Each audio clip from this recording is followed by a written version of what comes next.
Hello, my name is Leroy Blevins. Welcome to Mysteries and Histories. In this video here, what we're going to do is we're going to talk about the two shots to the manhole cover in the JFK assassination. Now, when I first found these shots in this Zapruder film, I didn't know there were shots actually taken around the manhole cover, because a lot of people, when they do analyzing the film or studying the film, after JFK's head exploded, that's when they stop actually looking at the film. They don't bother going through the rest of the film. And everybody knows me that when I do research, I go through the entire film and I got to look at every frame individually. So when I was going past that part when JFK's head exploded and stuff, I was looking at the manhole cover. And here's the three frames I'm going to point out. Well, first off, let me show this. This is the manhole cover that I'm talking about. I had a friend take this for me and a couple other images from Dallas, Texas. And this manhole I'm talking about. In this Zapruder film, I didn't know, like I said, I didn't know there was any shots taken to the manhole cover whatsoever. But when I was studying and analyzing the Zapruder film, I found two strikes that hit the concrete of the manhole cover. After I found this out, I contacted my friend and says, could you take some pictures for me of the certain manhole cover, and told him where's the manhole cover at, because to me, it looks like there was two shots fired there. He says, well, there was speculations that, there was a shot hit the upper corner. And I said, okay. But I said, after he took the pictures for me, he sent them to me. And when I got done viewing them, after I seen the two shots in this Zapruder film, I started looking for more evidence as well to back this up. Because in the Zapruder film, right exactly in the same locations as seen where bullets were striking, is the same exact bullet holes that we see in the manhole cover. Now let me show you. This manhole cover that I'm talking about. This is frame 399 of the Zapruder film. In this film, when we were watching it, everything looked normal except when it comes to 399, which I zoomed in, which you can see right up above here, which I'll bring it down here. Right in this location right here, something hits it and a piece of the concrete starts flying up in the air. Right here. I'll zoom in up on this part right here. Something strikes right here on the side, and then a piece of concrete flies up in the air. Now, in the next frame, it goes back to normal. But the next frame we're going to show now is frame 401. As soon as okay, there we go. This is frame 401. Now, like I said, in frame 400, everything's normal again around the manhole cover. Then again, in frame 401, we see a second strike to the top corner of the manhole cover. Right here, we'll zoom in. There was a strike right here up the top corner of the manhole cover and another piece of concrete flying upward. Which, let me scroll back here, and this is a close-up I've done. A strike to the top corner of the manhole cover, concrete of the manhole cover, and then we have a piece of concrete flying up in the air. Then in frame 402 of the Zapruder film, everything's back to normal. As you see here, everything's back to normal. This is all normal again. This is all normal again here on the side. However, we now can see the bullet flying upward. This is the bullet right here. After it strikes right here, it flies upward. Which what I'm going to do is I'm going to go back and forth, and you're going to see, I want you to keep your eye in this area here. You're going to see the bullet strike and then upward. Strike, upward. Watch. Hit, up. Hit, and the bullet's flying upward. See? Keep your eye in this area right here of the concrete of the manhole cover. You see it hits, and then the bullet flies up. Hits, and the bullet flies up.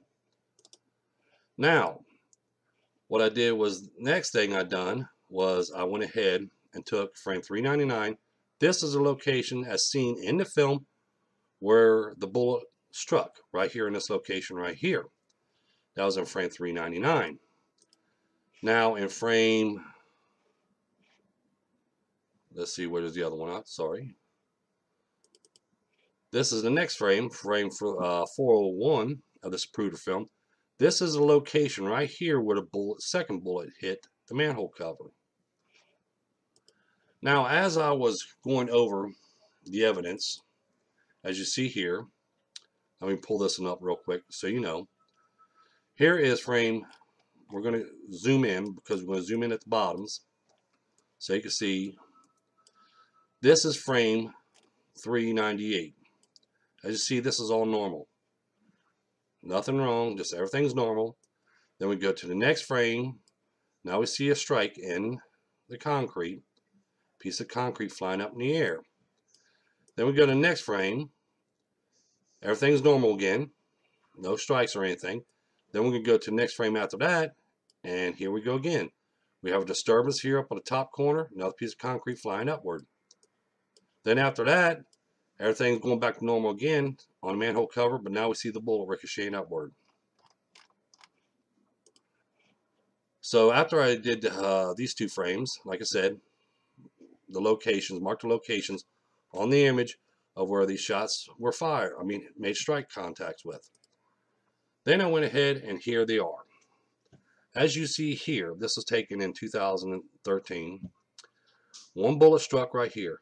One bullet struck right here. Both bullet holes still can be seen today. Now, not only this is physical evidence that we can touch now, Spooter film shows us two bullets striking and hitting the manhole covers. On the side of it and on the top corner. Now we still have more, excuse me, more photographic evidence we have to look at. Is this right here. Excuse me. This is the manhole cover that they took the picture of that night of the assassination. Now, why did they take a picture of it? That's always, that makes you kind of wonder, why did they take a picture of it if nothing ever happened there?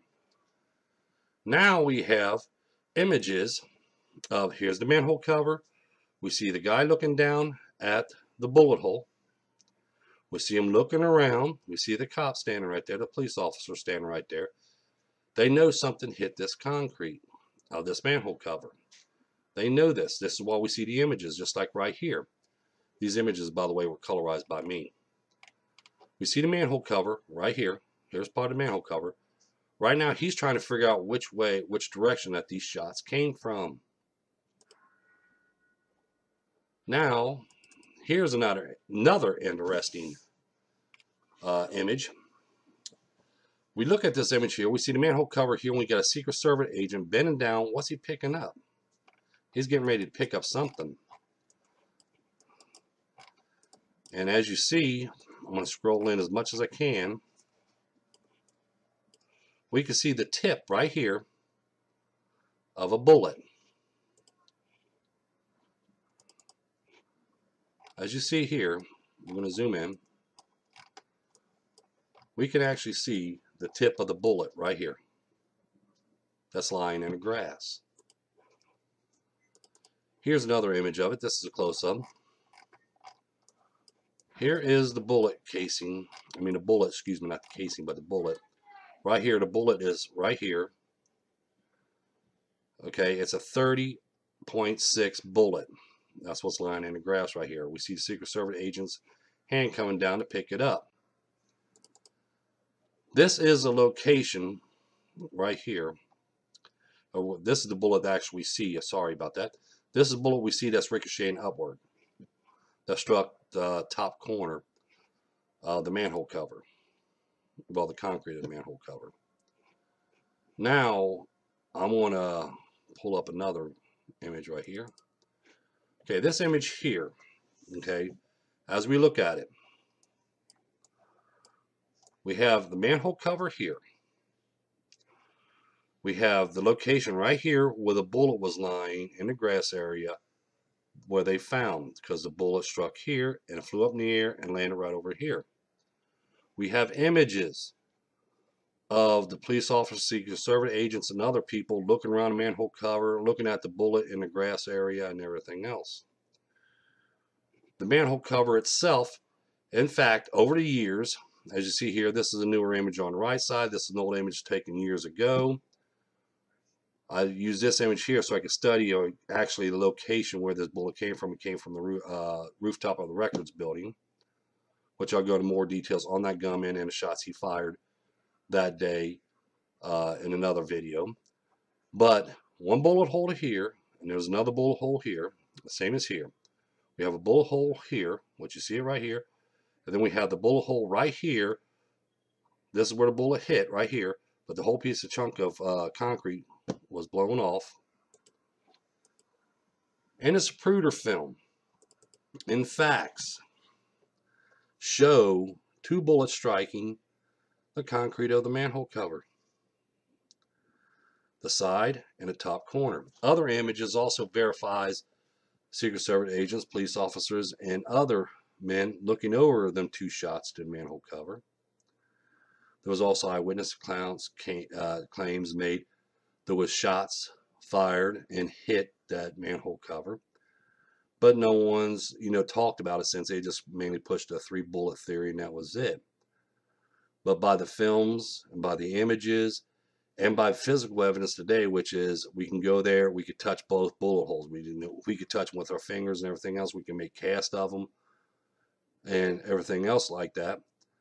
But what people don't understand is 53 years later, both bullet holes can still be seen today. That was taken 53 years ago in 1963 in a JFK assassination. By this evidence, in fact, proves there was a conspiracy and that there was actually more shots fired that day than the 3 bullets that they claimed. This Zapruder film shows this. Shows 2 other shots striking the manhole cover area. Other images show men in Secret Service agents, police and stuff looking over them bullet holes, and an image showing the Secret Service agents picking up a bullet that's lying in the grass where it came to rest after striking the manhole cover. Thank you. This is the 2 shots to the manhole cover. Thank you for watching. Don't forget to subscribe. Don't forget to like for more videos and stuff so we can keep this going. And have a nice night.